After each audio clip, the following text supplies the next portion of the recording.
फिर से दोस्तों हम लोग सॉल्व कर रहे हैं क्लास 12 फिजिक्स का पेपर 2025 के। हम लोग अभी तक 3 सेट कंप्लीट कर चुके हैं, चौथा सेट सॉल्व कर रहे हैं जिसमें से एक वीडियो आ चुकी है और उसमें क्वेश्चन नंबर 1 से लेकर 4 तक सारे क्वेश्चन करा दिए हैं। 4 का 2 पार्ट बच गया था, पिछली वीडियो में बैटरी डाउन हो गई थी तो 2 क्वेश्चन 4 का बचा हुआ था वो हम इसमें करेंगे, फिर क्वेश्चन नंबर 5 से करेंगे। तो ये दूसरी वीडियो होगी और 3 पार्ट में हम लोग कर रहे हैं।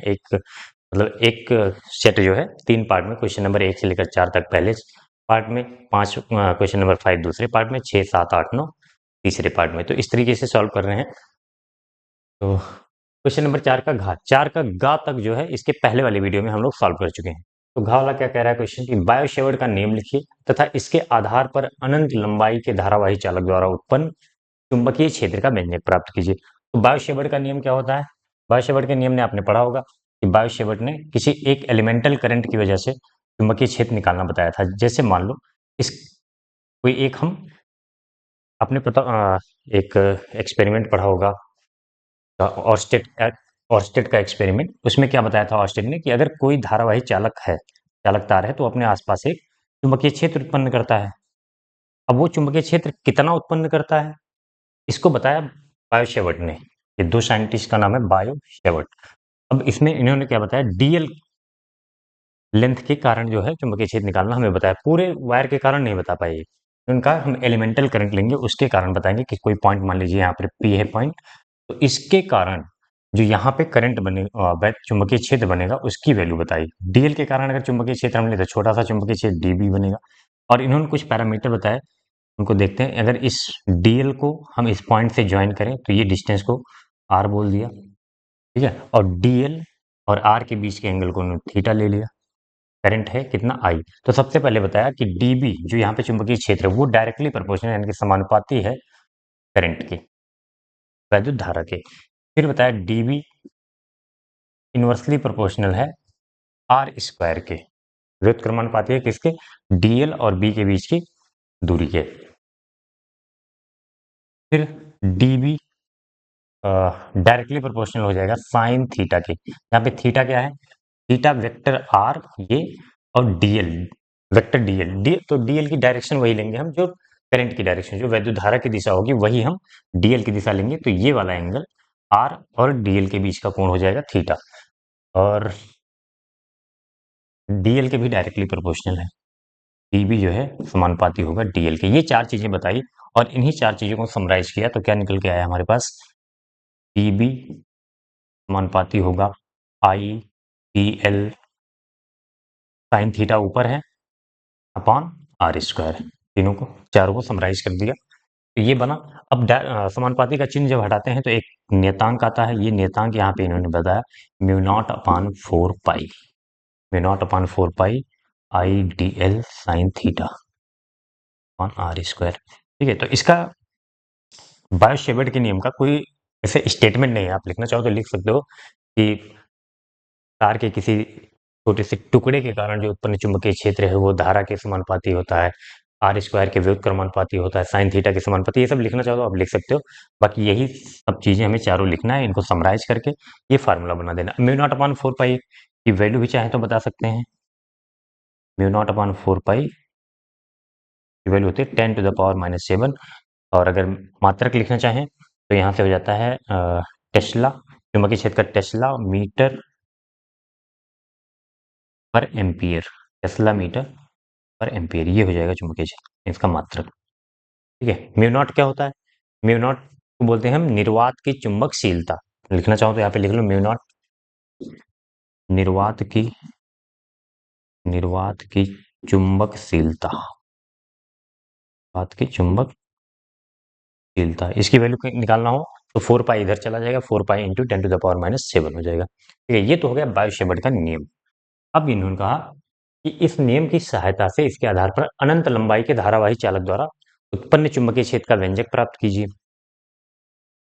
अनंत लंबाई का धारावाही चुंबकीय, देखो एक तो अगर मान लो एल लंबाई का होता है तो एक डेरिवेशन होता है। अगर 5 नंबर का क्वेश्चन होता तो ये डेरिवेशन भी मैं करता, लेकिन यहाँ पे 3 नंबर का क्वेश्चन है तो ये डेरिवेशन नहीं, हम सीधा अनंत लंबाई का निकालेंगे। अगर आपको एल लंबाई का दिया जाए तो इससे एक लंबवत दूरी हम लेते हैं आर। जैसे मान लो इस पॉइंट निकालना है, ठीक है, इससे लंबवत दूरी हमें पता होना चाहिए। और इस जिस पॉइंट पे जिस बिंदु पर हमें चुंबकीय क्षेत्र निकालना है उसके तार के दोनों सिरों को वहां से मिलाएंगे। ध्यान से देखना फार्मूला क्या है। ये एंगल को हम फाई 1 बोल देंगे, ये एंगल को फाई 2 बोल देंगे। तो इस अभी तो देखो ये किसके लिए फार्मूला है, ये डीएल के लिए है। डीएल छोटे से टुकड़े के कारण, अगर पूरे एल लंबाई के कारण अगर हमें चुंबकीय क्षेत्र निकालना हो तो पहले हम उसका फार्मूला लिखते हैं। बी बराबर होता है mu naught upon 4 pi I by R sine phi 1 plus sine phi 2। ये होता है तुम्हारा पूरे एल लंबाई के कारण। ठीक है, जहाँ पे फाई 1 फाई 2 क्या है, फाई 1 फाई 2 दोनों जिस बिंदु पर हमें चुंबकीय क्षेत्र निकालना है उस बिंदु से दोनों सिरों को, तार के दोनों सिरों को मिलाने पर बना कोण है। कहाँ से बना कोण है, ये जो इस बिंदु की तार से लंबवत दूरी के साथ। ठीक है, ये लंबवत दूरी होगी आर और ये कोण फाई 2, ये कोण फाई 1।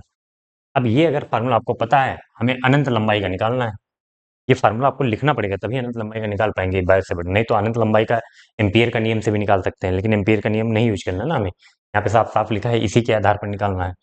तो क्या करेंगे, अगर अनंत लंबाई, यही तार को अनंत लंबाई तक ले जाओ। देखो ध्यान से देखो, तार जितना छोटा होगा, यहाँ लिख सकते हो, तार जितना छोटा होगा ये फाई 1 फाई 2 कोण उतना कम होगा। जैसे जैसे तार बढ़ाते जाएंगे, तार की लंबाई बढ़ाते जाएंगे, फाई 1 फाई 2 बढ़ता जाएगा। अनंत पे जाते जाते ये फाई 1 फाई 2 हम बोल सकते हैं बिल्कुल सीधा हो जाएगा, 90 डिग्री हो जाएगा।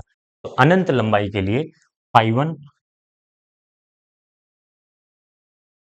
अनंत लंबाई के लिए फाई 1 बराबर फाई 2 बराबर कितना हो जाएगा, 90 डिग्री। ठीक है, ये लिख देंगे। अब इस फार्मूले में आपको वैल्यू देना रखना है, अनंत लंबाई के कारण आ जाएगा बी बराबर mu naught upon 4 pi I upon R sine 90। यहाँ पे रखेंगे साइन 90 प्लस साइन 90। चलो एक बार मैं लिख दे रहा हूँ, साइन 90 प्लस साइन 90। साइन 90 की वैल्यू कितनी होती है, 1। तो ये हो जाएगा mu naught upon 4 pi I upon R, 1 plus 1 हो जाएगा 2। तो उसको मैं 2 आई करके लिख दे रहा हूँ। या फिर आप चाहो तो ये 2 कहाँ से आया, साइन 90 की वैल्यू 1 प्लस 1 2। अब कुछ लोग क्या करते हैं, 2 से इसको काट देते हैं, तो क्या हो जाता है, एक तो ये हो गया formula mu naught by 4 pi 2 I by R. और जब एम्पियर का नियम लगाएंगे तो आपको यही मिलेगा, म्यू नॉट अपान 2 से काटोगे इसको तो 2 आ जाएगा 2 पाई आई अपान आर।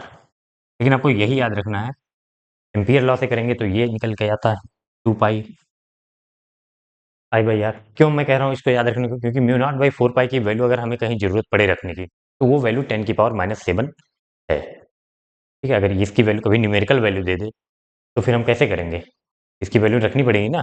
यहाँ पे म्यू नॉट अपॉन 2 पाई की वैल्यू निकालनी पड़ेगी आपको 2 से गुणा भाग करके। तो बेहतर होगा ये याद रखें, दोनों याद रखें। ठीक है, तो ये क्वेश्चन कंप्लीट होता है। चलते हैं नेक्स्ट क्वेश्चन पे। चलिए नेक्स्ट क्वेश्चन है क्वेश्चन नंबर 4 का। ये कौन सा पार्ट है, लास्ट पार्ट है। श्रेणीबद्ध एलसीआर अनुनादी परिपथ की व्याख्या कीजिए। तो श्रेणीबद्ध एलसीआर परिपथ आपने प्रत्यावर्ती धारा वाले चैप्टर में पढ़ा होगा।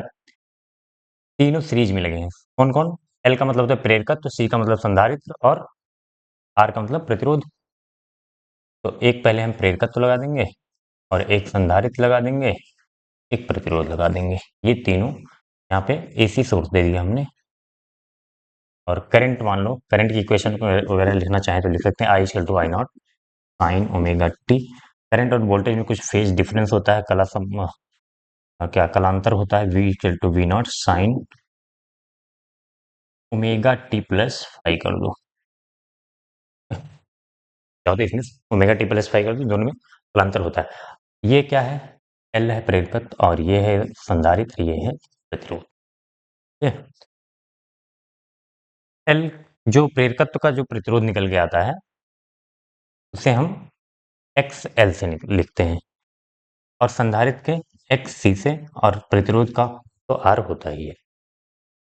अब अनुनादी परिपथ का क्या मतलब है, अनुनादी परिपथ एलसीआर अनुनादी परिपथ, या फिर पहले इसके हम फेजर डायग्राम को देख लें। फेजर डायग्राम मतलब कला आरेख, बनाया होगा सबने इसको, फिर अनुनादी परिपथ का मैं मतलब आपको समझा रहा हूँ। कला आरेख क्या होता है, करंट और वोल्टेज, करंट और जो वोल्टेज और रेजिस्टेंस में जो वोल्टेज, इनका वोल्टेज मान लो सब, इसका इसके क्रॉस प्रेरकत्व के दोनों सिरों के बीच विभवांतर VL, और इसके संधारित्र के दोनों सिरों के बीच विभवांतर VC, और प्रतिरोध के दोनों सिरों के बीच विभवांतर VR बोल दो। तो जो हमारा वोल्टेज है, इस सोर्स का वोल्टेज और प्रतिरोध का वोल्टेज दोनों समान क्रम में होते हैं। मतलब अगर इधर प्रतिरोध है या फिर वी नॉट, वी बोल दो, वी नॉट बोल दो, या और इसका वी आर, और संधारित्र या फिर वोल्टेज से इसका जो वोल्टेज होता है विभव होता है किसका, प्रेरकत्व का, वो 90 डिग्री आगे होता है, लीड करता है। ये पढ़ा होगा आपने। और इसका संधारित्र का विभव कितना होता है, 90 डिग्री लैग करता है, पीछे होता है। तो ये का वोल्टेज का जो है कला आरेख बनता है। अगर आप इनके प्रतिरोध का बनाना चाहें तो आप यहीं पे प्रतिरोध भी रख सकते हैं। इसका प्रतिरोध आर, प्रतिरोध आर होता है, और वीएल में जो प्रतिरोध होता है वो कितना होता है, इसको हम एक्सएल से लिखते हैं और इसमें एक्सी से लिखते हैं। तीन कंडीशन इसमें एलसीआर सर्किट में आपने जब पढ़ा होगा तो तीन कंडीशन पढ़ा होगा। एक बार पढ़ा होगा कि वीएल ग्रेटर देन वीसी होगा, उसको हमें डिस्कस नहीं करना है। एक बार पढ़ा होगा वीसी ग्रेटर देन वीएल होगा, या फिर एक्सएल ग्रेटर देन एक्सी, या फिर एक्सी ग्रेटर देन एक्सएल। ये दो कंडीशन पहले हम पढ़ते हैं। क्या क्या कंडीशन हो सकती है ध्यान से देखो, यहाँ पे मैं लिख दे रहा हूँ, बस इसको हमें डिस्कस नहीं करना है। डिस्कस हमें किसको करना है, अनुनादी परपथ की। अनुनादी परपथ में जब वीएल और वीसी दोनों बराबर हो जाते हैं तब हम उसे अनुनादी परपथ कहते हैं। तो पहला कंडीशन बनता है वीएल ग्रेटर देन वीसी, और दूसरा कंडीशन बनता है वीसी ग्रेटर देन वीएल। ठीक है, इन दोनों को डिस्कस नहीं करना है, जब पूछा जाएगा तो करेंगे। अनुनादी परिपथ का मतलब होता है कि एक ऐसी स्थिति होती है,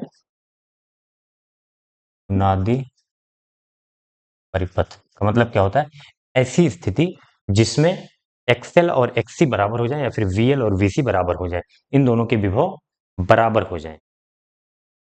ऐसी स्थिति जिसमें वीएल बराबर वीसी या एक्सएल बराबर एक्सी हो जाए, तो होता क्या है, क्या खास होता है।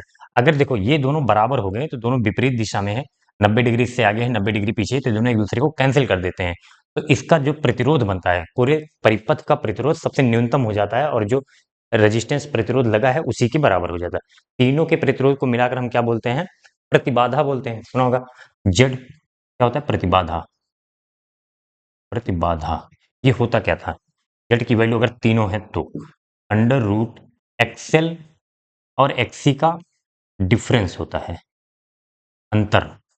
अंतर क्यों लिखा मैंने, प्लस आर स्क्वायर। देखो अगर ये दोनों अंतर का मतलब क्या है, जो बड़ा होगा उसमें से छोटे वाले को घटा देंगे। अगर पहली वाली कंडीशन दी जाए V L greater than V C, तो हम क्या करेंगे, एक्सएल में से एक्सी घटाएंगे। अगर दूसरी वाली कंडीशन दी जाए V C greater than V L, तो हम क्या करेंगे, एक्सी में से एक्सएल को घटा देंगे। इतनी बात समझ में आ गई। अब यहाँ पे अगर दोनों बराबर हो जाए तो उसी कंडीशन को हम क्या बोलते हैं, अनुनादी रेजोनेंस कंडीशन, अनुनाद परिपथ बोलेंगे। और अगर ये दोनों बराबर हो गए तो ये दोनों एक दूसरे को कैंसिल कर देंगे, जेड बराबर क्या बचेगा, अंडर रूट आर स्क्वायर बराबर हो जाएगा आर, आर स्क्वायर का वर्गमूल। तो फायदा क्या हुआ हमें, अनुनादी परिपथ को इसलिए स्पेसिफाई क्यों किया गया, अलग से क्यों पढ़ाया गया, कि इस कंडीशन में हमें प्रतिरोध न्यूनतम मिलता है। ये देखो यहाँ पे कुछ वैल्यू आती, अगर ये इन दोनों में से एक कंडीशन होती तो यहाँ पे कुछ वैल्यू मिलती, आर स्क्वायर प्लस कुछ करते तो ये वैल्यू ज्यादा आती, आर से ज्यादा आती तो प्रतिरोध ज्यादा होता। लेकिन ये दोनों एक दूसरे को कैंसिल कर दिए हैं, तो क्या हुआ है कि प्रतिरोध आर के बराबर हो गया, और ये न्यूनतम प्रतिरोध होता है इस परिपथ का। इस स्थिति में क्या होता है, धारा हमें मैक्सिमम मिलती है, अधिकतम धारा मिलती है। आगे लिखें, ऐसी स्थिति जिसमें वीएल बराबर बीसी हो जाए, इस स्थिति में, इस स्थिति में प्रतिरोध न्यूनतम हो जाता है, प्रतिरोध न्यूनतम हो जाता है, न्यूनतम जाता है, तथा तथा धारा अधिकतम होती मिलती है, धारा अधिकतम होती है। इस स्थिति में, अनुनाद की स्थिति में, बात समझ में आ गई। अब अगर हमें अधिकतम धारा कितनी मिल सकती है, आई नॉट, ये वैल्यू 90 डिग्री 1 हो जाएगा।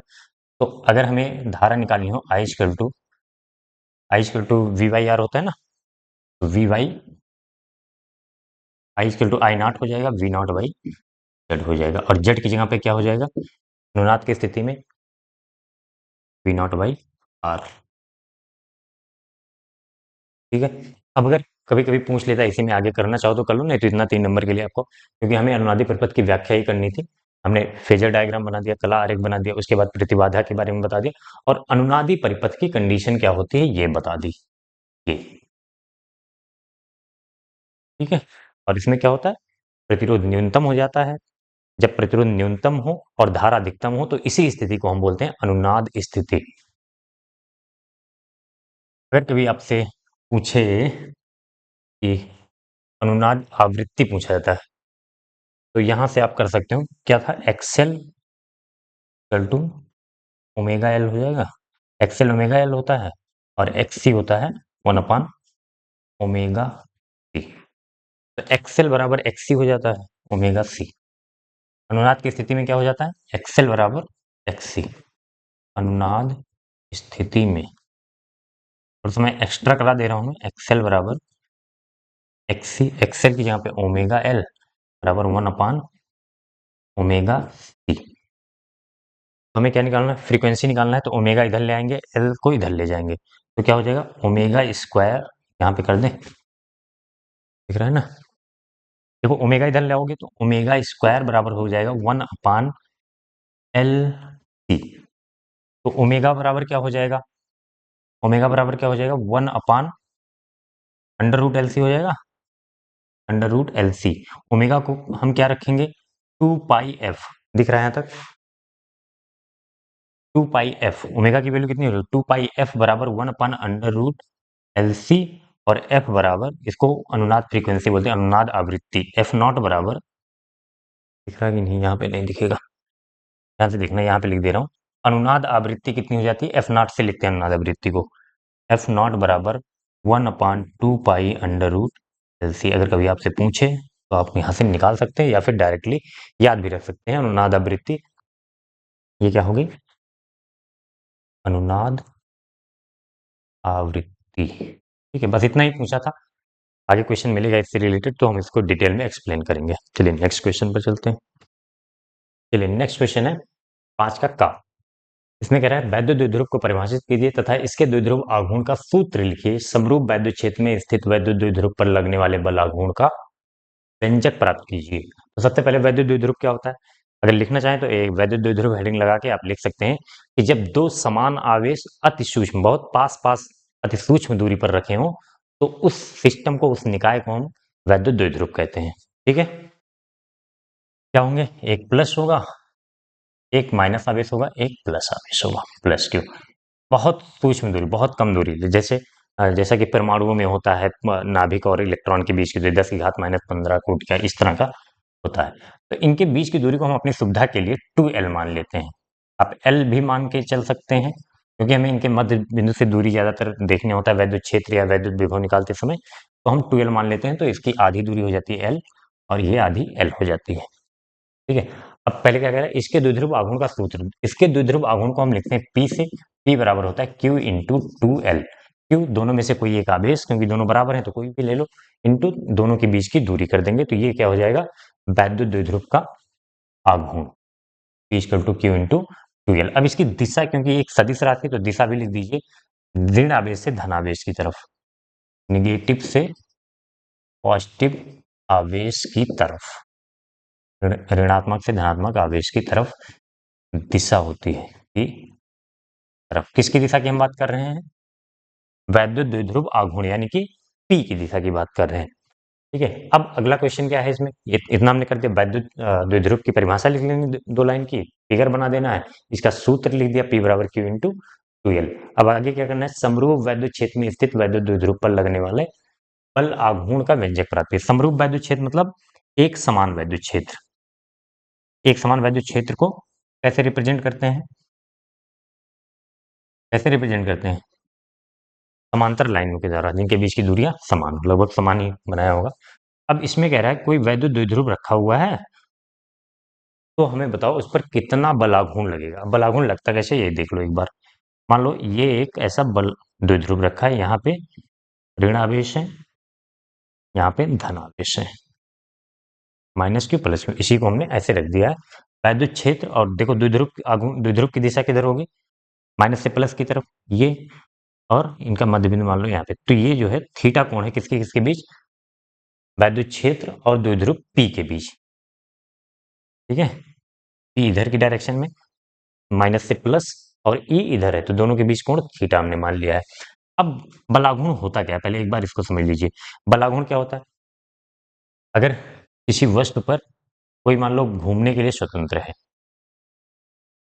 बलाघूर्ण होता है किसी वस्तु को घुमाने के लिए जो हमें एक राशि की जरूरत होती है, जिसे हम बलाघूर्ण कहते हैं। सीधा सीधा यहाँ पे लगते हैं, ध्यान से देखिए, यहाँ पर एक बल लगेगा धन आवेश पर। अगर देखो कोई धन आवेश वैद्युत क्षेत्र में रखा है तो उस पर वैद्युत बल लगता है, ऋण आवेश रखा है तो उस पर भी लगता है, लेकिन दोनों की दिशा विपरीत होती है। कैसे होती है दिशा?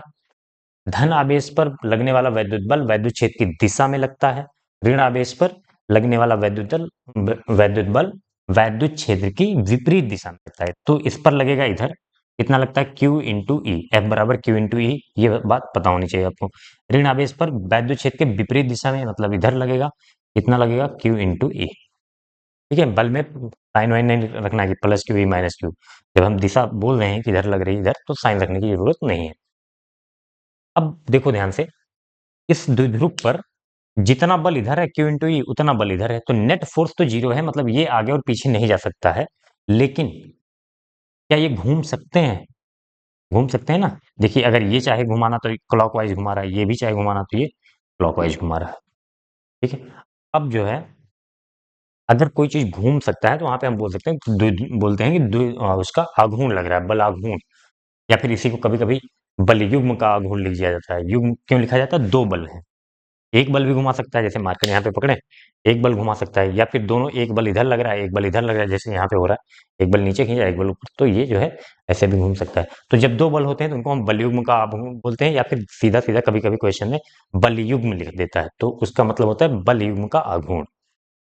अब जो है निकालते हैं, तो बल आघूर्ण इसका इसके इस बल के कारण धन आवेश पर जो बल लग रहा है इसके कारण बल आघूर्ण मान लो टाउ वन, बल आघूर्ण को टाउ से लिखते हैं। इसके कारण अगर मान लो टाउ टू, तो टाउ नेट जो हो जाएगा, टाउ नेट मतलब टोटल बल आघूर्ण जो, देखो ध्यान से, दोनों एक ही दिशा में घुमाने का प्रयत्न करें। ये भी क्लॉकवाइज में घड़ी की दिशा में, ये भी घड़ी की दिशा में घुमा रहा है, तो दोनों को हम प्लस ले लेंगे। अगर विपरीत दिशा में घुमा रहे होते तो एक को प्लस मानते, दूसरा वाला माइनस हो जाता। तो अब क्या करेंगे यहाँ पे? Tau one plus tau two कितना होगा? देखो अगर आप, ये सवाल उठता है हम किस बिंदु के सापेक्ष निकालें बल आघूर्ण। कोई बिंदु होता है, किसी कोई जिस बिंदु के सापेक्ष घूम रहा होता है उस बिंदु के सापेक्ष निकालते हैं। अगर नेट बल शून्य है किसी भी बल आघूर्ण, ये 11th में आपने पता नहीं पढ़ा था कि नहीं, रोटेशनल मोशन वाले चैप्टर में घूर्णन गति पढ़ा था ना 11th में, तो वहां पे पढ़ा होगा कि अगर नेट बल शून्य है तो किसी भी पॉइंट के अबाउट हम बल आघूर्ण निकाल लें वो बराबर आता है, चाहे यहां से निकाल लें, चाहे यहाँ के अबाउट, चाहे यहाँ के, चाहे यहाँ के। लेकिन हम निकालेंगे कौन सा? कहाँ के अबाउट? जहां पे हमें थोड़ा सा आसान मिले। तो मैं यहाँ से निकाल दूं, देखो ये पूरी दूरी हो जाएगी 2l। कुछ लोग क्या करते हैं बुक्स में ज्यादातर, या फिर आपने हो सकता है पढ़ा हो, मध्य बिंदु से इसको L by L sine theta, L sine theta करके निकालो। मैं क्या करूंगा, मैं ये इस पॉइंट के अबाउट निकालने से क्या होगा कि एक का बलाघूर्ण जीरो हो जाएगा। जिस बिंदु के सापेक्ष हम बलाघूर्ण निकाल रहे हैं उस पर अगर कोई बल लग रहा है, जैसे यहाँ के सापेक्ष मान लो निकाल रहे हैं, ये बिंदु इसके घूम रहा है, अगर हम यहाँ पे बल लगाएंगे तो इसका बलाघूर्ण थोड़ी नहीं बनेगा, ये नहीं घुमा पाएगा, तो इसका बलाघूर्ण क्या हो जाता है? जीरो हो जाता है। तो ये जो टाउ टू हमने माना, ये टाउ टू जीरो हो जाएगा। इसके सापेक्ष हम निकाल रहे हैं किस बिंदु के? माइनस क्यू के, माइनस क्यू के परिता परिता बल आघूर्ण लेने पर। देखो मैं बता रहा हूँ, हो सकता है आपको आपके टीचर ने मध्य बिंदु के परिता निकाला हो, ज्यादातर टीचर यही करते हैं। लेकिन फिर दो बल का लिखना पड़ेगा, दोनों को जोड़ना पड़ेगा, हालांकि बहुत ज्यादा टफ वो भी नहीं है। लेकिन यहाँ से क्या फायदा होता है हमारा? एक बल जीरो हो जाता है। तो टाउ टाउ टू क्या हो जाएगा? जीरो। तो टाउ वन कितना हो जाएगा? टाउ वन मतलब इसके कारण बल। कौन सी दूरी लेते हैं? देखो बलाघूर्ण होता है बल गुणे बल से गुणन से जो है लंबवत दूरी, जिस पॉइंट के अबाउट हम बलाघूर्ण निकाल रहे हैं और जिस पॉइंट पर बल लग रहा है उस पॉइंट की लंबवत दूरी। तो इस पॉइंट की इसकी लंबवत दूरी क्या होगी? यहाँ से ये वाली दूरी होगी लंबवत, ये। तो कैसे निकलेगा ये? ध्यान से देखो, अगर ये एंगल थीटा है तो वैद्युत क्षेत्र इधर है, ये थीटा हो जाएगा। ये कितना हो जाएगा? ये पूरी दूरी 2l है, 2l cos थीटा इधर आएगा, 2l sin थीटा इधर, तो जितनी दूरी ये उतनी दूरी ये। या फिर आप चाहो तो इसको x मान के, अगर नहीं समझ में आता है यहाँ पे ये दूरी कैसे निकाले लंबवत दूरी, तो इसमें साइन थीटा निकाल लो। साइन थीटा बराबर क्या हो जाता है, साइन थीटा बराबर लंब यानी कि x बटे कर्ण, कर्ण ये दूरी कितनी है पूरी 2l है, ठीक है। तो x बराबर क्या हो जाता है 2l sin थीटा। अब पता है अगर आप मध्य बिंदु के सापेक्ष लेते तो l sin थीटा इसका आता, l sin थीटा इसका आता, ओवरऑल जोड़ते तो 2l sin थीटा ये होता है ना। तो हम डायरेक्ट लिखेंगे बल कितना लग रहा है Q इंटू ई, Q इंटू ई, और इनके लंबवत दूरी कितनी हो जाएगी, चाहो तो एक बार फार्मूला लिख लो, बल गुणे लंबवत दूरी, टाउ वन बराबर बल कितना है क्यू ई, आर परपेंडिकुलर कितना है 2l sin theta. Q into two L को मैं एक साथ लिख रहा हूँ, टाउ वन बराबर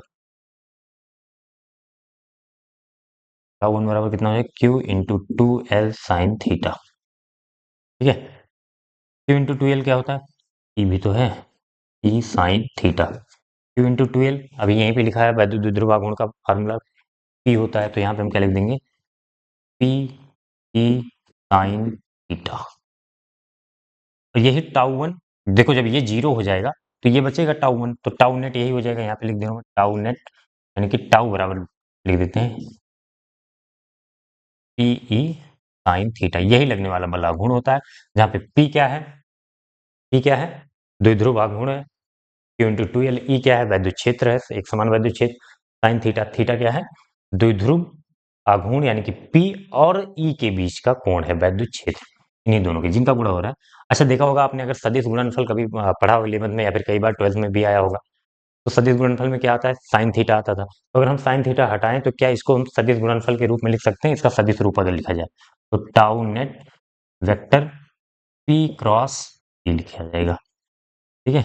पी क्रॉस ई ही क्यों, ई क्रॉस पी क्यों नहीं, आप दिशा निकालेंगे अगर बल आघूर्ण की, बल आघूर्ण की दिशा क्या होती है पी क्रॉस ई, कैसे निकालते हैं, स्क्रू रूल पता है आपको, यहाँ के सापेक्ष पी किधर है इस डायरेक्शन में, माइनस क्यू से प्लस क्यू, और ई किधर है इधर, तो अगर हम पी से ई की तरफ घुमाएं, पी से ई की तरफ घुमाएं तो ये किधर घूम रहा है, जिधर ये घुमाना चाह रहे हैं। अगर ई क्रॉस पी लेंगे हम, मान लो ई और पी इधर है, ध्यान से देखो, चलो यहाँ बना दे रहा हूँ, दिशा समझ लेना क्यों पी क्रॉस ई ही लिखा है, ई क्रॉस पी क्यों नहीं लिखा हमने।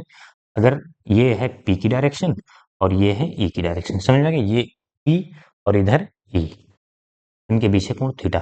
अगर पी से ई की तरफ घुमाएंगे तो ध्यान से देखो, पी से ई की तरफ घुमाएंगे तो यही इसी तरफ तो घूम रहा है ये, और अगर ई से पी की तरफ घुमाओगे, ई से पी, तो ये उल्टा हो जाएगा, बलाघूर्ण की दिशा मैच नहीं करेगी, बलाघूर्ण की दिशा तब बाहर आएगी, लेकिन जो जिस दिशा में ये घूम रहा है उससे मैच नहीं करेगी, इसलिए यही सही होता है। ये नहीं समझ में आ रहा कोई बात नहीं, वैसे आना चाहिए, ठीक है। ये क्वेश्चन कंप्लीट होता है, फिर नेक्स्ट क्वेश्चन की तरफ चलते हैं। नेक्स्ट क्वेश्चन है क्वेश्चन नंबर 5 का, खा द्रव्य तरंगे क्या है समझाइए, दे ब्रोगली तरंग दैर्घ्य का सूत्र लिखिए, कणों की द्वैत प्रकृति को प्रदर्शित करने वाले प्रयोग का नाम लिखिए। तो सबसे पहले थोड़ा सा हम द्वैत प्रकृति के बारे में बताना चाहूंगा कि द्वैत प्रकृति क्या होती है। प्रकाश के बारे में सुना होगा आपने, प्रकाश के पास द्वैती प्रकृति है, ड्यूअल नेचर है। कौन कौन सा नेचर, एक तो तरंग प्रकृति है, एक तो क्या है तरंग प्रकृति है, एक कण प्रकृति है, कण प्रकृति है। हालांकि हाइजेनबर्ग ने अपना सिद्धांत दिया था, काफी समय तक प्रकाश को तरंग माना जा रहा था। कुछ गुण हैं जो प्रकाश की तरंग प्रकृति को दर्शाते हैं, और कुछ गुण ऐसे हैं जो कि प्रकाश की कण प्रकृति को दर्शाते हैं। कौन कौन सा गुण है, एक तो आपने पढ़ा होगा इंटरफेरेंस व्यतिकरण, डिफ्रैक्शन विवर्तन और पोलराइजेशन ध्रुवीकरण, व्यतिकरण विवर्तन और ध्रुवीकरण, ये सब कौन सी प्रकृति को दर्शाते हैं, तरंग प्रकृति को दर्शाते हैं। अगर कहीं पे किसी भी कहीं पे व्यतिकरण हो रहा है, विवर्तन हो रहा है, ध्रुवीकरण हो रहा है, तो वो क्या होगा तरंग होगा। और एक ऐसी प्रकृति लास्ट में जब आइंस्टीन ने जो खोजा था, आइंस्टीन ने इसके बारे में ज़्यादा यूज किया था, आपने पढ़ा होगा, एक चैप्टर है प्रकाश वैद्युत प्रभाव। तो प्रकाश वैद्युत प्रभाव जो घटना हो रही है, प्रकाश वैद्युत प्रभाव क्या होता था, प्रकाश की किरण आती थी धातु की सतह पर गिरती, वहां से इलेक्ट्रॉनों का उत्सर्जन होता था। तो आइंस्टीन ने बताया कि ये जो प्रकृति दिखा रही है, जो घटना हो रही है प्रकाश वैद्युत प्रभाव वाली, वो प्रकाश को कण मानकर ही हम एक्सप्लेन कर सकते हैं। अब इसके बारे में बहुत ज़्यादा नहीं, क्योंकि क्यों कण मान कर एक्सप्लेन कर सकते हैं, क्यों तरंग से नहीं एक्सप्लेन किया जा सकता, वो अगर क्वेश्चन मिलेगा डिटेल में तो वहाँ पे डिस्कस करेंगे। ठीक है, अभी बस इतना समझो कि प्रकाश वैद्युत प्रभाव से पता चला हमें कि प्रकाश के पास कण की भी प्रकृति है, प्रकाश वैद्युत प्रभाव से। बाकी व्यतिकरण, विवर्तन और ध्रुवीकरण से पता चला तरंग प्रकृति है। अब एक साइंटिस्ट थे दी ब्रॉगली, ये शायद तुम्हें बहुत कम ही एज में, इन्होंने इसका उल्टा दिमाग लगाया कि अगर प्रकाश के पास कण की प्रकृति हो सकती है जो कि हमें देखने में नहीं लगता है, तो क्या कण अगर है हमारे पास कोई कण, यानी कि द्रव्य जिसकी बात करते हैं, द्रव्य का मतलब क्या, जिसमें द्रव्यमान हो, कण हो बोल सकते हैं, तो अगर कोई द्रव्य है या कण है, तो क्या उसके पास तरंग प्रकृति हो सकती है, इसका उल्टा उन्होंने सोचा और बहुत ज्यादा एक्सपेरिमेंट वगैरह नहीं किया, उन्होंने सीधा बताया कि हाँ हो सकती है।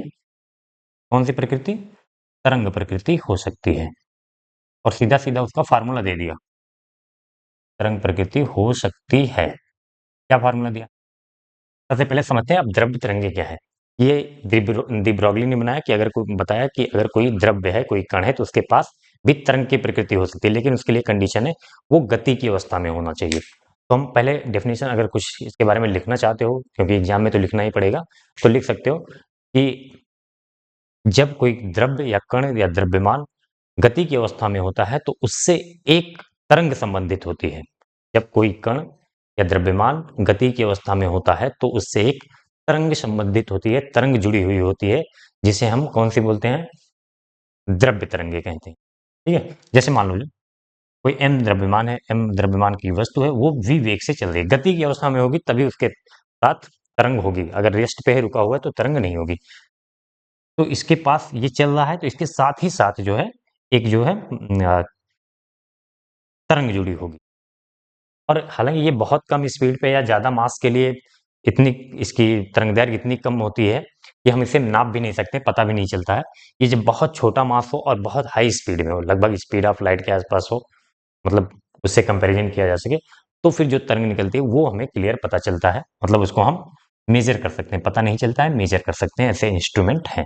ये जो बड़े मास हैं उनकी वेलोसिटी कम है, तो उनसे जो तरंग निकलती है उसकी तरंग दैर्घ्य हम, हमारे पास ऐसा कोई इंस्ट्रूमेंट नहीं है जिसे हम मेजर कर सकें, पता कर सकें। इन्होंने सीधा सीधा बताया कि अगर जो लिखना, आपने लिखने वाला लिख लिया, उसके बाद क्या लिखेंगे, उसकी तरंग दैर्घ्य बता दी कि अगर m मास का द्रव्यमान है और उसका वेग v है, तो उससे जो तरंग दैर्घ्य जुड़ी होगी उसका lambda equal to h upon v, उसकी तरंग दैर्घ्य।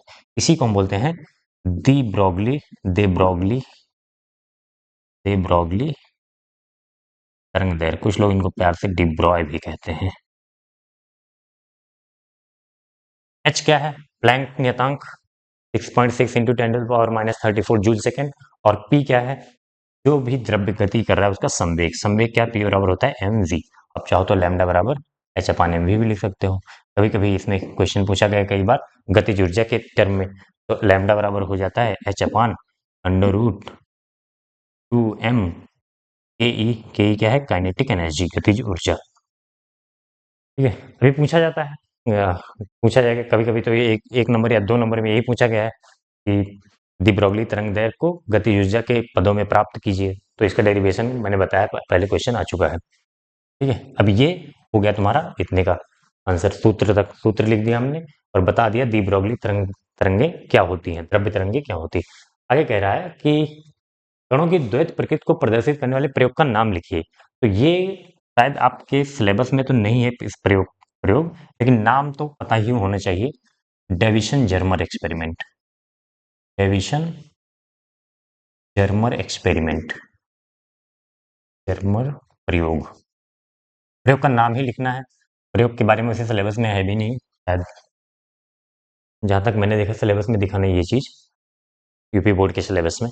सीबीएसई में है कि नहीं, सीबीएसई और यूपी बोर्ड तो सिलेबस तो सेम ही है, तो सीबीएसई में भी, और पहले था ये, इसीलिए पूछा गया है। तो डेविसन जर्मर प्रयोग, और इसी प्रयोग को एक साइंटिस्ट और से जेपी थॉमसन करके उन्होंने भी किया हुआ था, इसी प्रयोग को। तो इसमें अगर जानना चाहते हो तो थोड़ा बहुत मैं बता सकता हूँ। एक इलेक्ट्रॉन गन होता है, यहाँ से इलेक्ट्रॉन निकलते हैं, और एक निकल, एक प्लेट होती है, और यहाँ पे एक डिटेक्टर लगा होता है, इन टाइप की, गैल्वेनोमीटर, इसमें गैल्वेनोमीटर लगा होता है यहाँ पे। ठीक है, अब डिटेल में नहीं बता सकते, यहाँ से इलेक्ट्रॉन निकलते हैं, दरअसल यहाँ पे इलेक्ट्रॉन आ रहे थे, तो कहीं पर उनकी सेम टाइम पे जो है एक ट्यूब लगी होती है इलेक्ट्रॉन बीम की। इलेक्ट्रॉन जब बहुत हाई स्पीड में यहाँ से टकरा के फिर यहाँ पे परावर्तन होके स्क्रीन पे आके लगे, तो इस गैल्वेनोमीटर में थोड़ी सी करंट मिली और कहीं पर कम कहीं पर ज्यादा मिली। जैसा कि आपको याद करो, यंग के द्विध्रुवीय प्रयोग, यंग डबल स्लिट एक्सपेरिमेंट में मिलता था, कहीं पे दीप्त कहीं पे अदीप्त, डार्क ब्राइट डार्क ब्राइट। इसी तरीके से कहीं पर करंट मिला, कहीं पे जीरो मिला, कहीं पे कम कहीं पे ज्यादा। तो यहाँ से पता लगा कि इलेक्ट्रॉन जो है कौन सा व्यतिकरण की घटना शो कर रहा था। और अगर कोई व्यतिकरण की घटना शो कर रहा है तो वो कौन सा हो जाए, तरंग प्रकृति। तो यहीं पे इसी प्रयोग से सिद्ध हुआ कि देखो कण है तो दिख तो रहा है हमें कण है, दूसरी वाली प्रकृति तरंग वाली प्रकृति, द्वैत प्रकृति को प्रदर्शित करने डेविसन जर्मन ने प्रयोग करके बताया कि इलेक्ट्रॉन जो है व्यतिकरण सिद्ध व्यतिकरण की घटना दिखा रहा है, व्यतिकरण की घटना हो रही है इलेक्ट्रॉन से, इसलिए इलेक्ट्रॉन के पास तरंग प्रकृति भी है। पहले ये डी ब्रॉगली ने दे दिया था, उसके बाद ये एक्सपेरिमेंट करके सिद्ध किया गया। ठीक है, तो आप डी ब्रॉगली की महानता जान सोच सकते हैं, इन्होंने बस सोच समझ के अपने एक दार्शनिक की तरह, फिलोसफर की तरह ये सारी चीजें बताई, बात प्रूफ बाद में हुआ। ठीक है, तो डेविसन जर्मन प्रयोग, जो प्रयोग का नाम लिखा है उसका नाम है। नेक्स्ट क्वेश्चन पे चलते हैं।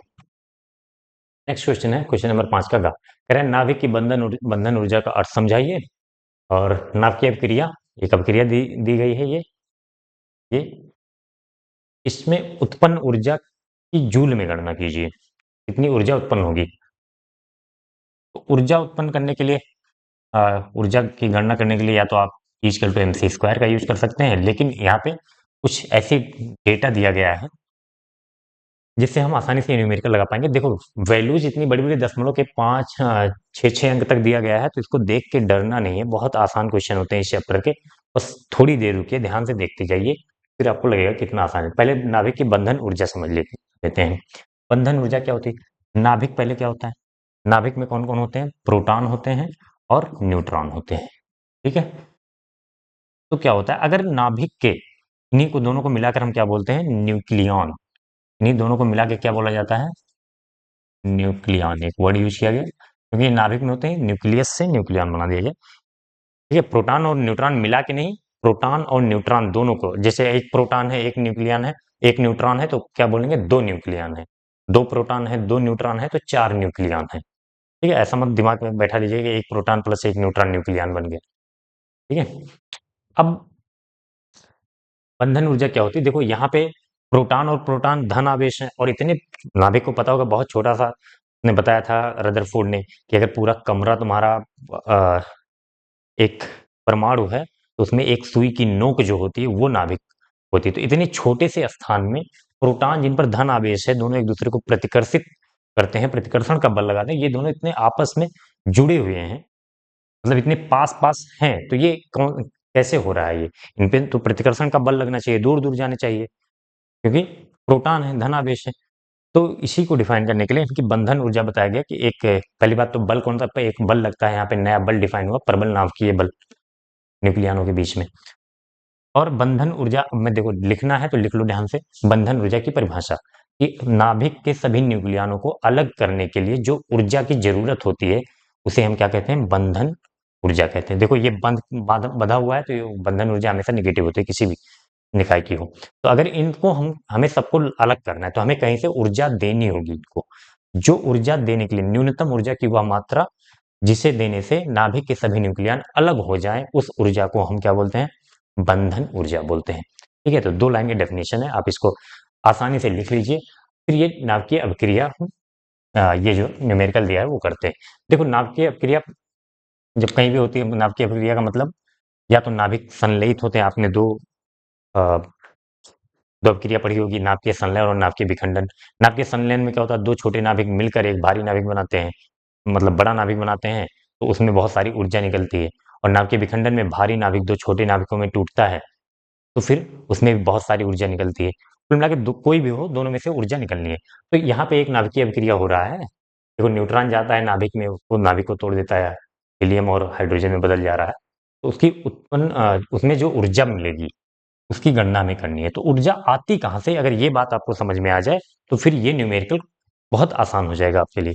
ऊर्जा कहाँ से आती है, द्रव्यमान की क्षति होती है। ठीक है, द्रव्यमान क्षति होती है, जब एक नाभिकीय अभिक्रिया होती है तो द्रव्यमान क्षति पड़ा होगा, तो द्रव्यमान क्षति, जितना द्रव्यमान का लॉस होता है, द्रव्यमान ही ऊर्जा में बदलता है। आइंस्टीन ने यही तो बताया था, E बराबर mc स्क्वायर से, E बराबर mc स्क्वायर। हम इसको डेल्टा एम लिख लेते हैं। मान लो कोई नाभिकीय अभिक्रिया हो रही है, इधर कुछ द्रव्यमान मान लो, इधर ऐसे कोई वैल्यू मान लो 10 ग्राम है, और इधर जब ये टूटा तो इधर का द्रव्यमान आ रहा है, पता चला 9.22, ऐसे कुछ भी आ रहा है, 9.2 आ रहा है मान लो ग्राम। तो इसमें द्रव्यमान कितना क्षति हुआ, 10 में से 9.2 घटाएंगे, 0.8 ग्राम द्रव्यमान क्षति हो गया। ऐसे मैं एक एग्जाम्पल ले रहा हूँ, ऐसा होता है, द्रव्यमान क्षति हो जाती है, और जितना द्रव्यमान क्षति हुआ इसी के रिस्पेक्ट में, इसी के इक्विवेलेंस हमें ऊर्जा मिलेगी। तो अब यहाँ पे ऊर्जा निकालना चाहें तो m की जगह पर हम क्या लिखते हैं 0.8, और c की वैल्यू 3 × 10⁸ रख के हम कैलकुलेट कर सकते हैं कितनी ऊर्जा निकली है। यहाँ पे देखिए, यहाँ पे जो यूनिट दी गई, यू दिया गया, यूनिट, या फिर इसी को हम बोलते हैं AMU, एटॉमिक मास यूनिट। आपने पढ़ा होगा भी शायद, AMU भी लिख सकते हैं, यू या फिर AMU लिखते हैं। सब जगह मैं AMU लिख दे रहा हूँ, हो सकता है AMU ही पढ़ा हो आपने, AMU। ठीक है, तो अब हमें करना क्या है, ध्यान से देखो, इधर वाले द्रव्यमान को जोड़ लेना है, देख लेना है, और इधर कितना द्रव्यमान है वो जोड़ लेना है दोनों का। ठीक है, फिर जो है अंतर निकाल लेना है, देखना है कितना अंतर है दोनों में। जैसे अभी यहाँ लिखा था ना, कितना द्रव्यमान क्षति हुआ, वो द्रव्यमान क्षति निकाल लेंगे फिर कितना ऊर्जा।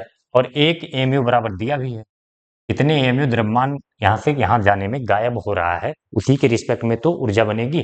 जितना द्रव्यमान, जितना ज्यादा द्रव्यमान गायब होगा उतना ज्यादा ऊर्जा बनेगी। कैलकुलेशन है, बस कुछ नहीं। तो इधर 3Li6, यहाँ पे मैं लिख रहा हूँ Li6 का द्रव्यमान कितना है, डायरेक्ट लिखते हैं 6.015126 प्लस 0N1, न्यूट्रॉन का 1.008665, ये मिला के AMU। ठीक है, माइनस कर देंगे इधर वाले में से, इसमें से कितना द्रव्यमान क्षति हुआ, तभी तो पता चलेगा। He4 का कितना, 4.002604 प्लस इसका 1H3 का, 2He4 प्लस 1H3 कितना है, 3.016049। ये है कितने ऊर्जा का लॉस हुआ होगा, M, डेल्टा M बोल दे रहे हैं। ठीक है, कितना द्रव्यमान क्षति हुआ है, द्रव्यमान, इधर का द्रव्यमान माइनस इधर का द्रव्यमान करेंगे तभी तो पता चलेगा हमें कितना द्रव्यमान गायब हुआ है। और उसी के रिस्पेक्ट में अगर 1 AMU द्रव्यमान गायब हुआ है तो 931 मेगा इलेक्ट्रॉन वोल्ट ऊर्जा निकलेगी। हमें जूल में करना है, अभी जूल में कन्वर्ट कर देंगे, उसकी टेंशन मत लो। पहले बस इतना समझो कि अगर ये हमें दिया है क्वेश्चन, ये देकर बहुत आसान कर दिया काम, हमें E बराबर mc स्क्वायर भी नहीं लगाना पड़ेगा, कि एक AMU अगर लॉस होगा तो कितना ऊर्जा निकलेगी, 931 मेगा इलेक्ट्रॉन वोल्ट। तो हम यहाँ से देख लें कितने AMU गायब हो रहा है, 931 में उससे गुणा कर देंगे। बात समझ में आई? तो इसको जोड़ो पहले, थोड़ा सा कैलकुलेशन ध्यान से करना होगा, क्योंकि दशमलव के 5-6 अंक तक करना पड़ता है कैलकुलेशन, तो गलती होने की संभावना आप लोग ज्यादा कर देते हो। 6-6 अंक है ना, तो ध्यान से देखो, 6×5 = 11, और 6×2 = 8, 1 9, फिर 6×1 = 7, फिर 5 8 5 13, 13 हो गया, और फिर 0 यहाँ पे 1, 0 1 1 2, और फिर 0 0, 6.023791 अंक तक है ना। ठीक, ये हो गया AMU माइनस। देखो आप लिख के जोड़ लो, अगर डायरेक्ट नहीं यहाँ से नहीं कर पा रहे लिख लो, कोई उसमें वो बात नहीं, रफ काम कर लो। यहाँ पे जोड़ेंगे तो देखो ध्यान से, 9 4 13, और 4 और 0, 4 और 13, एक कैरी आया था 5, फिर 6 और 0, 6 हो गया, कैरी नहीं बचा था, 3 अंक तक हो गया। फिर चौथे पे आएंगे 6 और 0, तो 6, और फिर पांचवें पे 1 और 0। सही किया है ना, 1 मिनट फिर से चेक कर लेता हूँ। 9 4 13, 4 13, और फिर 4 0, 4 1 5 हो गया, ठीक, 0 और 6, 6 हो गया, 0 और ये तीसरे पे, और 6 और 2, 6 2 8, ये गलती हुई थी यहाँ पे, 6 2 8, फिर जो है 1 और 0 1, और 0 और 0 0, 0.4 इधर है और 3 इधर है, 7, 7.018653 AMU, ये हो गया। ठीक है, कैलकुलेशन करना है, बस जोड़ना घटाना है, इतना तो करना आना चाहिए। अब इसमें से घटाएंगे। फिर क्या हो गया, 6 1 7, ये गलत कर दिया था ना। बेहतर होगा आप लोग लिख के जो है जोड़ दो नीचे, जल्दी भी हो जाएगा और गलती होने के चांसेस भी कम हो जाएगा। अब क्या करेंगे, इसको तो घटाना पड़ेगा ना, अब इसको मैं लिख के ही घटाऊंगा, नहीं तो फिर गलती होगी। 7.0237191 माइनस 7.018 653, ये घटाना है, इसमें से इसको घटाते हैं। तो यहाँ से कैरी ले जाएंगे, 11 में से 3 जाएगा 8, 8 बचा है 3, 8 में से 5 गया 3 और 7 में से 6 गया 1। यहाँ से कैरी ले जाएंगे, 13 में से 8 जाएगा 5, 1 में से 1 जीरो, जीरो 7 में से 7 जीरो, तो कितना आ जाएगा 0.00513। ध्यान से देख लो एक बार, 11 में से 3 गया 8, यहाँ पे 8 बचा, 8 में से 5 गया 3, 7 में से 6 गया 1 और 13 में से 8 जाएगा 5 और 1 में से 1 जीरो। ठीक है, कितना आ गया 0.00513 AMU। इतने द्रव्यमान की क्षति हो रही है, इतना मास डिफेक्ट आ रहा है। अब इसी के अगर 1 AMU होता, 1 AMU में कितना ऊर्जा बनती है, 1 AMU से कितनी ऊर्जा निकल रही है, 931 मेगा इलेक्ट्रॉन वोल्ट।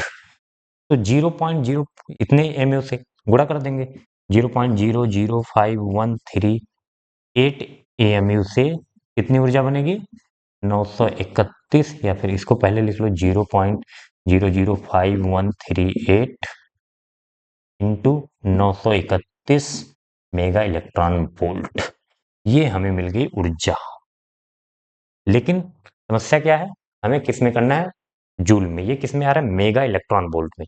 तो मेगा का मतलब होता है 10 की घात 6, यहाँ पे 10 की घात 6 रखेंगे। और 1 इलेक्ट्रॉन वोल्ट में होता है, यहाँ लिख दे रहा हूँ मैं, 1 इलेक्ट्रॉन वोल्ट होता है 1.6 इंटू 10⁻⁻19 जूल।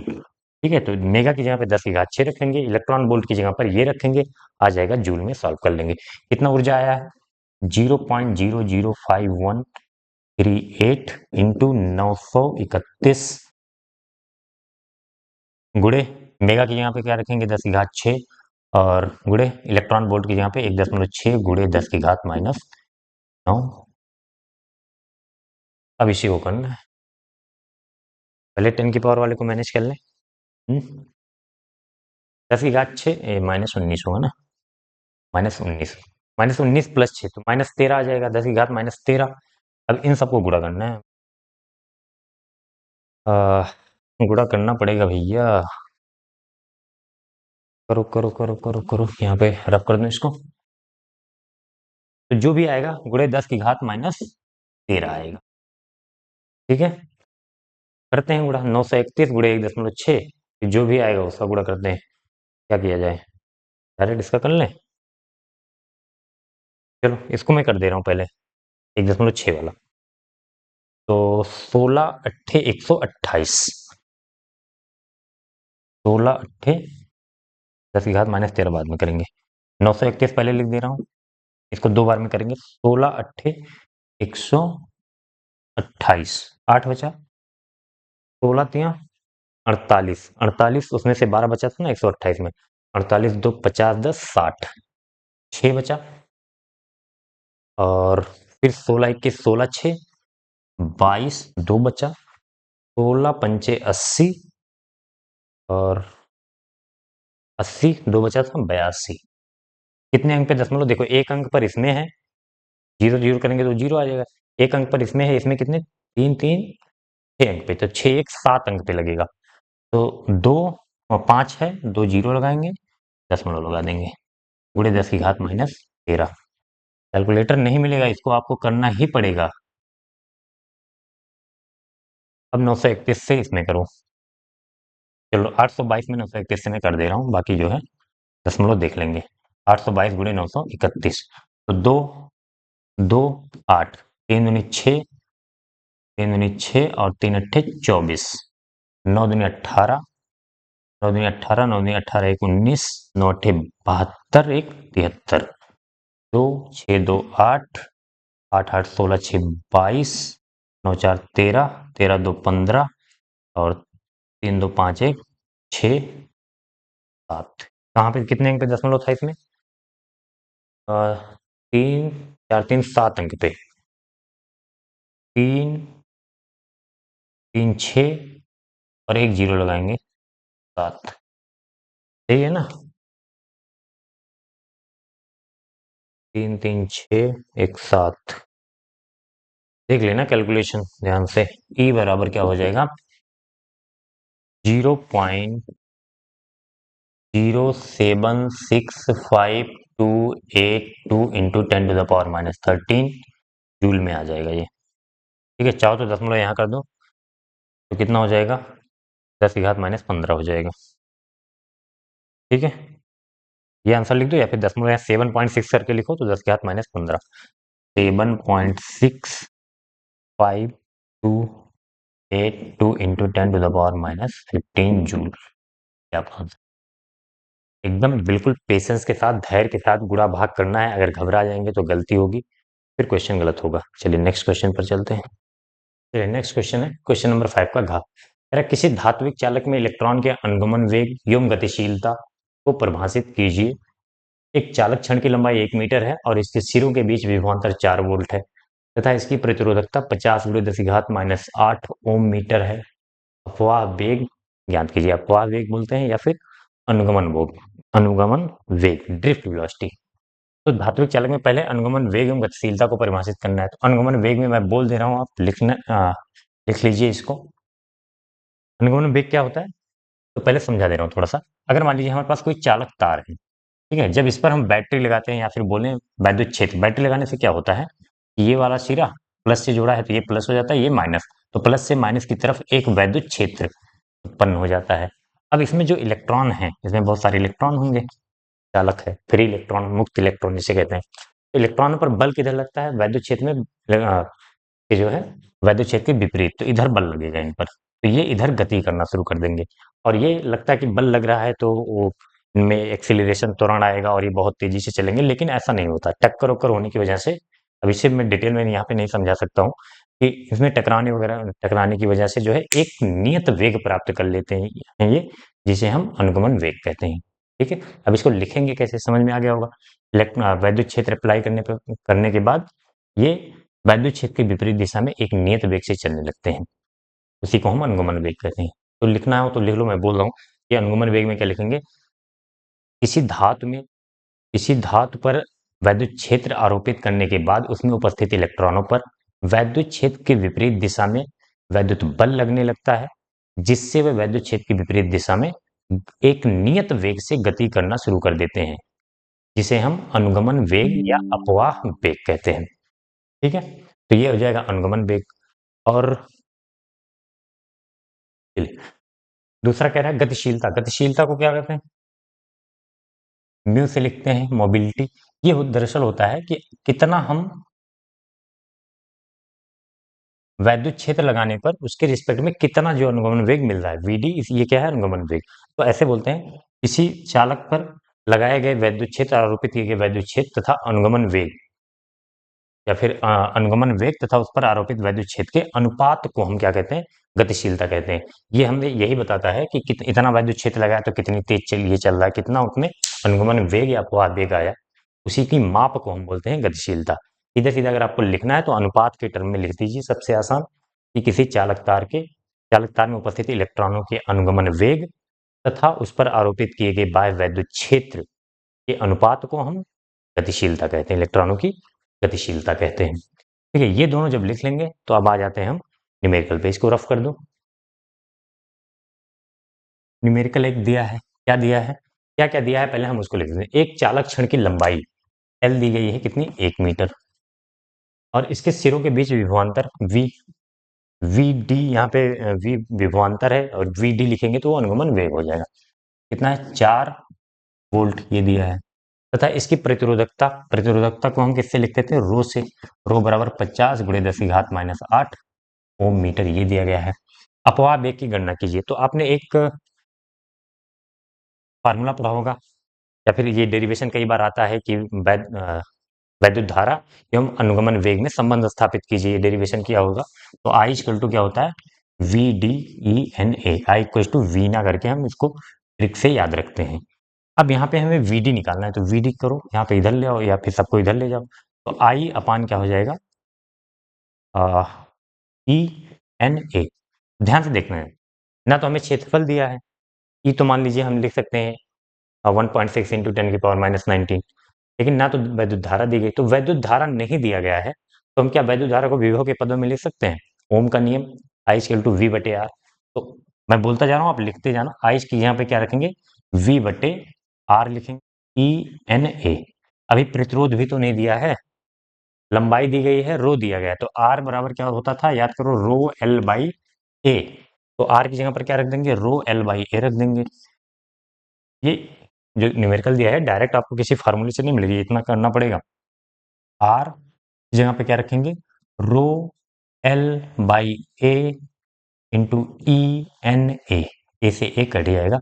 अब देखो लगभग सारी चीजें हमें पता हो चुकी हैं इसमें, V rho L E N A, ठीक है। अब इसमें देखो वी विभव दिया है वोल्ट, और रो की वैल्यू दी है, लंबाई दी है, ई की वैल्यू कितनी होती है, ए से ए कट गया ना, ए हटा दें, ई की वैल्यू 1.6 इंटू 10⁻19, एन कुछ और इसमें दिया होगा, क्वेश्चन में लिखा नहीं एन, एक मिनट क्वेश्चन कहाँ है, चालक में इलेक्ट्रॉन घनत्व, ये तो मैं भूल गया लिखने के लिए, इलेक्ट्रॉन घनत्व दिया है 5×10⁻24 प्रति मीटर क्यूब। इलेक्ट्रॉन घनत्व को हम डी से लिख दे रहा हूं मैं, यहाँ पे यहीं पर दिया था, वो मिस हो गया, 5×10⁻24 प्रति मीटर क्यूब, ठीक है। तो ये जो एन होता है ना, तो एकांक आयतन में इलेक्ट्रॉनों की संख्या, तो ये प्रति मीटर क्यूब मतलब एकांक आयतन में ही तो दिया गया है, तो यही वैल्यू ये दी गई, एन हो जाएगा, ये एन से ही लिख दे रहे हैं, ठीक है। अब वैल्यू सारी रख दो, वी की जगह पे 4 वोल्ट रख देंगे, और अपान लो की जगह पे क्या रखेंगे, 50×10⁻8, और एल, एल तो 1 मीटर दिया है लंबाई, चलो एक लिख भी दिया, ई की वैल्यू 1.6 इंटू 10⁻19, और एन की वैल्यू 5 इंटू 10⁻24, 5×10⁻24। चलिए अब आप अगर इसको सॉल्व करना है, कैसे काटें, 4×4 = 0.4 हो जाएगा, 0.4, ध्यान से देखते रहना, क्या किया हमने, 4×16, अब आपके ऊपर डिपेंड करता है, आप जैसे सॉल्व करना चाहें कर लीजिए, 4×5 = 20, ठीक है, 4×5 = 20, एक अंक पे दशमलव लगेगा तो हो जाएगा 2, 2.0, और 2 से 50 में गुणा करेंगे तो कितना हो जाएगा, 100 हो जाएगा, ये 1/100 या गुणे। अब 10 की पावर वाले को लें, देखो सब नंबर को हमने गुणा कर लिया, 4 से इसको काट दिया, 4 के 4, 4×4 = 16, 0.4 आया, 4×5 = 20, 2 आ गया, 50×2 100 आ गया। अब 10 की पावर वाला बचा है, देखो 19 -19 और -8 कितना हो जाएगा, -27, -19 और -8 ये हो जाएगा -27, और -27 + 24, तो ओवरऑल बचेगा माइनस का 10⁻3, 24×3 = 27, 10⁻−3। अब ये 10⁻−3 को ऊपर ले जाओ, तो 10⁻3 बटे 100 को लिख दे रहा हूं मैं 10⁻2, 10⁻2 से 2 हटाओगे बचेगा 10, वीडी कितना हो जाएगा, 10 मीटर प्रति सेकेंड, ठीक है। ये न्यूमेरिकल हो गया, चलिए नेक्स्ट क्वेश्चन पे चलते हैं। चलिए नेक्स्ट क्वेश्चन है 5 का लास्ट पार्ट, अच्छा 5 का घा में जो अथवा वाला पार्ट था, लौह चुंबकीय, प्रतिचुंबकीय और अनुचुंबकीय पदार्थों की व्याख्या कीजिए और प्रत्येक का एक उदाहरण दीजिए।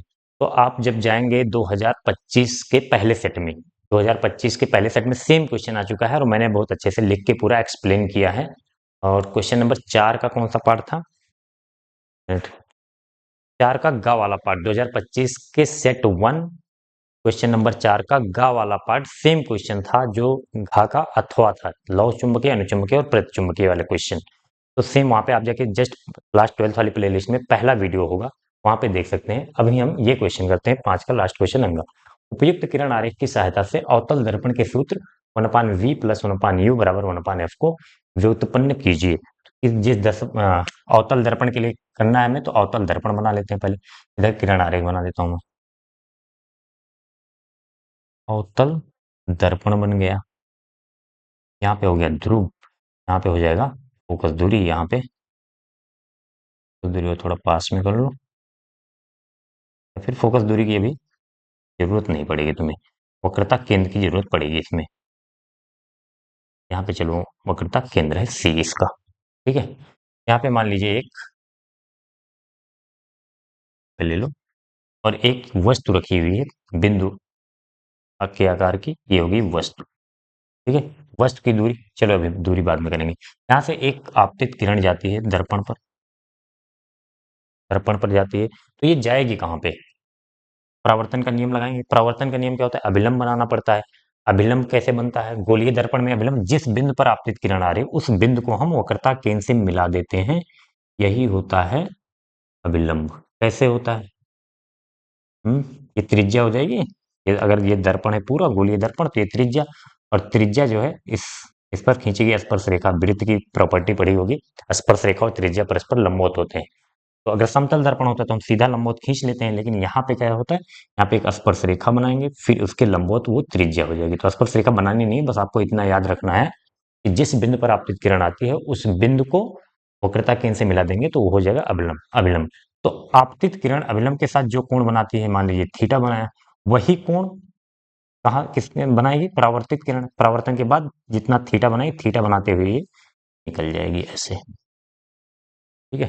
यहाँ पे हम एक लंब डाल देते हैं, इस पॉइंट को ओ बोल देते हैं ऑब्जेक्ट, तो एम बोल देते हैं मिरर, और यहाँ पे एक लंब डालते हैं तो पी डैश बोल दो। ये लगभग बहुत कम होता है, ठीक है। छोटे द्वारक के लिए ये सारे फार्मूले यूज होते हैं थोड़ा सा, तो पी और पी डैश लगभग एक ही जगह पर है, ठीक है। बस थोड़ा सा तुम्हें क्लियर फील आए इसका, इसलिए मैंने यहाँ पे लंब डाल दिया है। आपतित के आपतन कोण बराबर परावर्तन कोण, ये हो गया। अब तीन कोण बनाने हैं आपको, ध्यान से देखना। क्या? जो वस्तु बना रही है कोण, उसको हम बोल देंगे अल्फा, ठीक है। और जो प्रतिबिंब, अच्छा यहाँ से एक किरण ले जाओगे ऐसे, वक्रता केंद्र से जाएगी तो सीधे वापस आ जाएगी, तो यहीं पर आकर मिलेगी, ये प्रतिबिंब हो जाएगा आई। जो प्रतिबिंब कोण बना रहा है मुख्य अक्ष के साथ, वो बीटा बोल देंगे, और जो ये त्रिज्या आर ये बना रही है, इसको हम क्या बोल देंगे? गामा, ठीक है। अब ध्यान से देखना, तीन त्रिभुज हमें दिख रहे हैं, एक तो ओ एम पी डैश, और एक सी एम पी डैश, और एक आई एम पी डैश। तीनों त्रिभुज में हमें अल्फा बीटा गामा यहाँ से वैल्यू निकालनी है, फिर देखते हैं क्या रिलेशन बनता है, ठीक है। यहाँ पे लिख दो त्रिभुज ओ एम सी में लिख देते हैं पहले, ओ एम सी में, ओ एम सी में ध्यान से देखना, सॉरी ओ एम सी नहीं, ओ एम पी डैश लेंगे ना, ओ एम सी भी बाद में लेंगे, O M P dash, O M P dash. एक देखो यहाँ पे लंब डाला है इसको 90 अंश, तो ये कैसा त्रिभुज है? समकोण त्रिभुज। समकोण त्रिभुज में tan अल्फा अगर हम निकालें, tan अल्फा, तो ये भुजा, इसको बोल दो एच बोल दो अभी के लिए, एच अपान tan अल्फा बराबर क्या होता है? लंब बटे आधार, तो एच बटे आधार, ये कितना हो जाएगा? वस्तु की दूरी, इसको हम लिख देंगे यू से, माइनस यू हो जाएगा इधर है, और ये सी से पी की दूरी या पी डैश की दूरी, वक्रता त्रिज्या, इसे माइनस आर बोल देंगे, और प्रतिबिंब की दूरी को, ये ध्यान से देखना थोड़ा सा मिस हो गया है, ये प्रतिबिंब की दूरी को वी से लिखते हैं, तो माइनस वी हो जाएगा इधर है, ठीक है। इनके साथ लिख दिया। अब ध्यान से देखो tan अल्फा बराबर क्या हो जाएगा? लंब बटे आधार, ये पूरा आधार क्या है? माइनस यू, तो लंब कितना है? एच अपान माइनस यू हो जाएगा। और दूसरा त्रिभुज लेंगे, त्रिभुज सी एम पी डैश, त्रिभुज सी एम पी डैश दिख रहा है ना क्लियर? त्रिभुज सी एम पी डैश, इसमें क्या हो जाएगा? tan गामा, tan गामा बराबर क्या हो जाएगा? एच अपान वक्रता त्रिज्या सी तक दूरी क्या है? Minus R, H upon minus R. फिर तीसरा त्रिभुज ले लेंगे हम, कौन सा? आई, यहाँ पे जहाँ पे प्रतिबिंब बना है ये आई है, आई एम पी डैश, त्रिभुज आई एम पी डैश में क्या हो जाएगा? tan बीटा बराबर H upon minus V, H upon minus V, ये दूरी, ठीक है। अब ध्यान से देखना, ये जो फार्मूले हम डेरिवेशन करते हैं सब, ये सब डेरिवेशन करते हैं, ये बहुत पैराएक्सियल रेज के लिए, पैराएक्सियल रेज होती है एक मार्जिनल, तो पैराएक्सियल रेज जो मुख्य अक्ष के बहुत पास में होते हैं, निकटतम क्या, निकटस्थ रे किरण बोलते होंगे जो भी, और दूर की किरण, तो ये निकट वाली किरणों के लिए जो होती हैं, या फिर इनका बोले हम दर्पण का द्वारक, जो एपर्चर होता है, वो बहुत छोटे दर्पण के लिए ये सारे फार्मूले लागू होते हैं। तो छोटा, जितना छोटा द्वारक होगा या फिर जितने मुख्य अक्ष के पास की किरण होगी, ये अल्फा बीटा गामा उतना कम होगा, उतना छोटा होगा। तो जब थीटा बहुत छोटा होता है, यहाँ पे लिख देना यदि, या फिर यहीं लिख लो, यदि थीटा बहुत छोटा हो, बहुत छोटा हो, तो उसके लिए क्या होता है, tan थीटा या sin थीटा, tan थीटा और sin थीटा का मान जो है थीटा के बराबर हो जाता है, और अगर कहीं पे आपको जरूरत पड़े sec थीटा और cos थीटा तो उसकी वैल्यू 1 हो जाती है। यहाँ पे हमें tan की जरूरत है, तो tan अल्फा बराबर क्या हो जाएगा, tan अल्फा बराबर अल्फा, और बराबर क्या दिया है, h अपान माइनस यू, दिख रहा है ना यहाँ तक। इसी तरीके से tan गामा बराबर गामा हो जाएगा, tan गामा बराबर गामा बराबर h अपान माइनस आर। यहाँ पे हो जाएगा tan बीटा बराबर एच अपान माइनस वी। कब के लिए, जब दो थीटा जो ये सब कोण है बहुत छोटे हों, क्योंकि ये छोटे द्वारक के लिए और पैराक्सियल रेज के लिए, पैराक्सियल रेज मतलब निकटतम किरणों के लिए लागू होते हैं सब फार्मूले, तो हम tan थीटा बराबर थीटा एज्यूम कर सकते हैं। अब ध्यान से देखिए, ये अल्फा बीटा गामा की वैल्यू तो निकल गई। अब हमें करना क्या है, इन अल्फा बीटा गामा में इन सब में रिलेशन बनाना है। तो ध्यान से देखना, त्रिभुज ओ एम सी, त्रिभुज OMC दिख रहा है, एक कोण अल्फा है, एक कोण थीटा है, और इसकी त्रिभुज की एक भुजा बढ़ाई गई है, तो इसको हम बोलते हैं बहिष्कोण। और बहिष्कोण प्रमेय अगर आपने 9 10 में कभी पढ़ा हो, तो बहिष्कोण अपने सुदूर अंतः कोणों के योगफल के बराबर होता है, यानी कि बहिष्कोण क्या है, गामा। गामा बराबर हो जाएगा अल्फा प्लस थीटा। कौन से त्रिभुज में, त्रिभुज OMC में क्या हो जाएगा, गामा बराबर क्या हो जाएगा, alpha plus theta, alpha plus theta. ये क्यों हो रहा है, बहिष्कोण प्रमेय से, लिख सकते हैं आप बहिष्कोण प्रमेय से। हो गया, इसको समीकरण 1 बोल दो। फिर दूसरा वाला बहिष्कोण लगाएंगे, जब ध्यान से देखो, बीटा बहिष्कोण है यहाँ पे किस त्रिभुज में, CMI में, त्रिभुज CMI में क्या हो रहा है, बीटा बहिष्कोण है, तो बीटा बराबर क्या हो जाएगा, गामा प्लस थीटा हो जाएगा, बीटा बराबर गामा प्लस थीटा, समीकरण 2।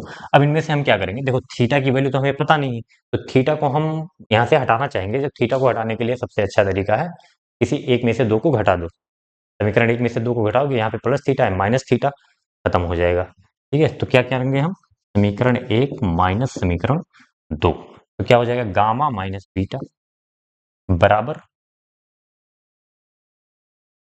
बराबर क्या हो जाएगा, अल्फा, ये थीटा से थीटा कैंसिल हो जाएगा, अल्फा माइनस गामा हो जाएगा।